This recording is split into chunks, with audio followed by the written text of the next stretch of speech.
प्यारे विद्यार्थियों, sacred hearts की हिंदी कक्षा में आप सभी का स्वागत है। प्यारे बच्चों, आज हम लोग कृष्णनाथ जी द्वारा रचित स्पीत में बारिश अध्याय को संक्षेप में समझने का प्रयास करेंगे।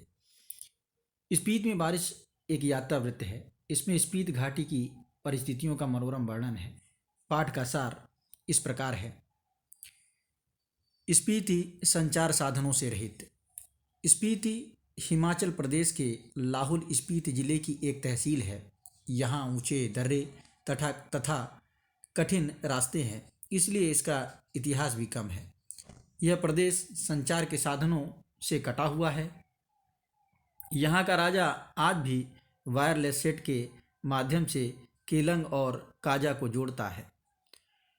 प्राचीन काल में स्पीति भारतीय साम्राज्यों का अंग रही है। जब साम्राज्य टूटे तो यह स्वतंत्र रही। यह कभी लद्दाख, कभी कश्मीर, कभी बुशहर, कभी कुल्लू मंडल में रही, कभी ब्रिटिश राज में रही, परंतु हमेशा स्वतंत्र रही। यहाँ जब भी किसी राजा का संदेशवाहक आता था तो उसके आते आते बसंत बीत जाता था। यहाँ के लोग जोरावर सिंह जैसे आक्रमणकारी से बचने के लिए आंख बंद करके चांगमा एक पेड़ का नाम है, का तना पकड़कर यह एक दूसरे को पकड़कर बैठ जाते थे। यही उनकी सुरक्षा शैली थी। स्पीति की जनसंख्या और राज। 1971 की जनगणना के अनुसार स्पीति की जनसंख्या 7,196 तथा क्षेत्रफल 2,155 वर्ग मील है। इस प्रकार यहाँ जनसंख्या का घनत्व 1 वर्ग मील में केवल 4 है। स्पीति का राज्य सन 1846 में राजा गुलाब सिंह के जरिए अंग्रेजों को मिला। इसका शासन एक नोनो द्वारा चलाया जाता रहा। अंग्रेजों के राज में नोनो की स्थिति द्वितीय श्रेणी के मजिस्ट्रेट के बराबर थी, जिसका काम मालगुजारी इकट्ठा करना तथा छोटे छोटे फौजदारी मुकदमों का फैसला करना होता था। 1960 में स्पीति को पंजाब का तथा 1966 में हिमालय प्रदेश का अंग बना दिया गया। यह देश का सबसे दुर्गम क्षेत्र है। दुर्गम ऊंचाई। स्पीति के चारों ओर दुर्गम पहाड़ हैं, जिनकी औसत ऊंचाई 18,000 फीट है। ये पहाड़ उसे तिब्बत, लाहौल, किन्नौर तथा लद्दाख से अलग करते हैं। इसकी मुख्य नदी स्पीति 16,000 फीट की ऊंचाई से निकलकर तिब्बत से होती हुई बुशहर और किन्नौर होते हुए सतलुज में मिलती है।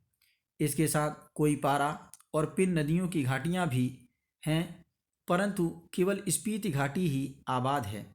यहाँ के लोग भीषण ठंड के कारण 8-9 महीने शेष दुनिया से कटे रहते हैं। यहाँ घर गर्म करने के लिए लकड़ी भी नहीं है। फसल भी एक बार होती है, इसलिए समझ नहीं आता कि लोग यहाँ क्यों रहते हैं। धर्म या जन्मभूमि के मोह के कारण, मजबूरी के कारण या बिना कारण। स्पीति के पहाड़ लाहौल से ऊंचे, नंगे और भव्य हैं। यहाँ हिम का आर्तनाद है, ठिठुरन है, गलन है, व्यथा है। यहाँ स्केटिंग, सौंदर्य प्रतियोगिताएं, आइसक्रीम या छोले भटूरे जैसी बाजारू चहल पहल नहीं है। यह तो हिमालय की तलहटी है।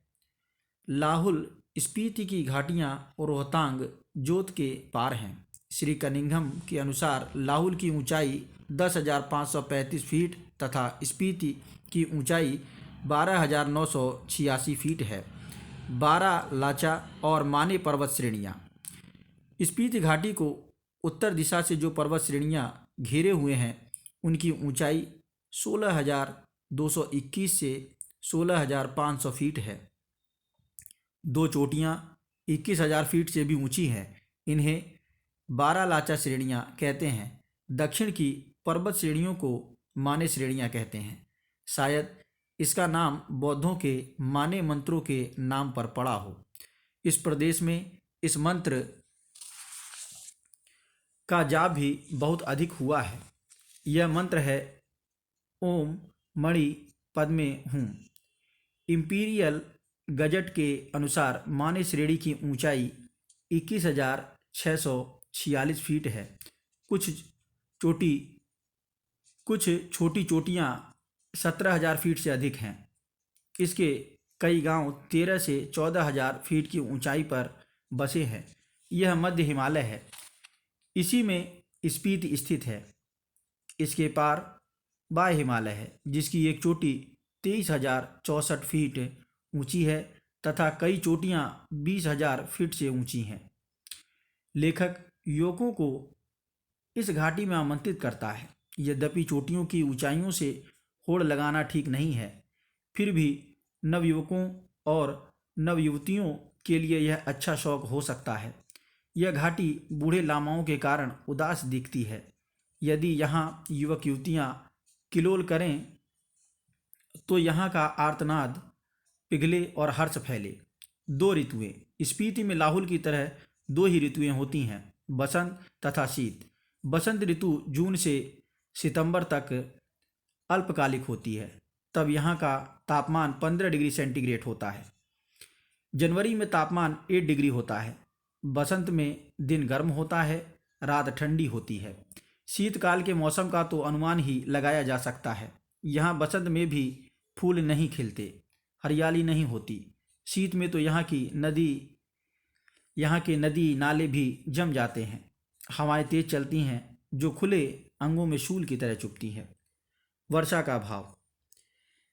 स्पीति में मानसून नहीं पहुंचता, इसलिए यहाँ वर्षा की बहार नहीं होती। कालिदास ने ऋतु संहार में वर्षा ऋतु के जिस ठाट का वर्णन किया है वह यहाँ नहीं है।